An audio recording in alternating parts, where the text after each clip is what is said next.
राज्याच्या मुख्य सचिवपदाची सूत्रे सुजाता सोनिक यांनी मावळते मुख्य सचिव डॉक्टर नितीन करीर यांच्याकडून आज स्वीकारली.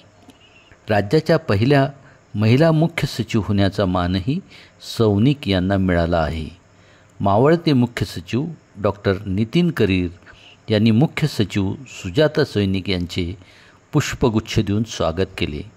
मंत्रालयात झालेल्या या कार्यक्रमास अप्पर मुख्य सचिव नितीन गद्रे, महानगरपालिका आयुक्त डॉक्टर भूषण गगरानी, मुख्यमंत्र्यांचे प्रधान सचिव विकास खारगे, अप्पर मुख्य सचिव अनूप कुमार, मुख्य सचिव डॉक्टर राजगोपाल देवरा, पर्यटन विभाग प्रधान सचिव जयश्री भोज, प्रधान सचिव आभा शुक्ला, प्रधान सचिव डॉक्टर हर्षदीप कांबळे, प्रधान सचिव मनीषा वर्मा यांच्यासह इतर विभागाचे प्रधान सचिव, सचिव आणि वरिष्ठ अधिकारी यावेळी उपस्थित होते.